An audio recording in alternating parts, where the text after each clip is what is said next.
সুপ্রিয় দর্শকবিন্দু আসসালামু আলাইকুম। দর্শকবিন্দু দেখতে পারতেছেন আমি আমার পেঁয়াজের চারার জমিতে চলে আসছি। দর্শকবিন্দু দেখতে পারতেছেন বিকেলবেলা আমি আমার পেঁয়াজের চারার জমিতে চলে আসছি। আমি আজকে যেহেতু 4 দিন পেঁয়াজের জমিতে আসতে পারি না, আমি বাইরে ছিলাম। দর্শকবিন্দু দেখতে পারতেছেন আমি কাদা মাটিতে পেঁয়াজের চারা দিছি। দেখেন দর্শকবিন্দু এখানে 5 কেজি পেঁয়াজের চারা দিছি।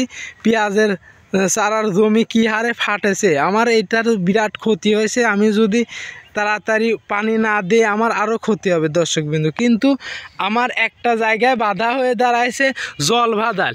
দর্শকবিন্দু দেখতে পারতেছেন আমার জমিতে এই জল ভাদাল আমার এই পেঁয়াজের জমিতে অতিরিক্ত মাত্রায় হয়েছে দর্শকবিন্দু।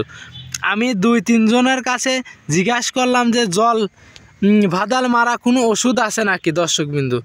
তারা বলল যে জল ভাদাল তো মারা যায় না, পেঁয়াজের জমিতে ক্ষতি হয়। দর্শকবিন্দু আপনারা একটু আমার এই জল ভাদাল যাতে আমি মারতে পারি, দর্শকবিন্দু দেখতে পারতেছেন জল ভাদাল মারতে পারি, যেহেতু পরবর্তীতে আপনারা আমার একটু লাইক কমেন্ট ও শেয়ারের মাধ্যমে জানাবেন দর্শকবিন্দু আমি এই জল ভাদাল কী ওষুধ দিয়ে মারতে পারি। দর্শকবিন্দু দেখতে পারতেছেন আমি এই জল ভাদাল যখন মারতে না পারলাম, সবাই মানা করলো, সেই জন্য আমি দেখেন আমার জমিতে নিড়ানি দিয়ে নিড়া দিচ্ছে। দর্শকবিন্দু দেখতে পারতেছেন আমার এই পেঁয়াজের জমিতে এই দেখেন 2 জন নিড়াচ্ছে। দর্শকবিন্দু দেখতে পারতেছেন এরা 2 জন জল ভাদাল নিড়া কিছু করতে পারতেছে না। দর্শকবিন্দু দেখতে পারতেছেন আজকে 2 দিন যাবৎ 7 আতাল নিড়াইছে। দর্শকবিন্দু খালি জল ভাদাল গুড়ি গুড়ি জল ভাদালের কারণে আমি একটু ক্ষতির মুখে আছি। দর্শকবিন্দু আপনারা একটু কি ওষুধ প্রয়োগ করলে এই জল ভাদাল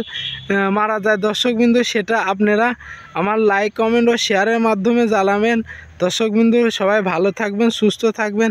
আসসালামু আলাইকুম।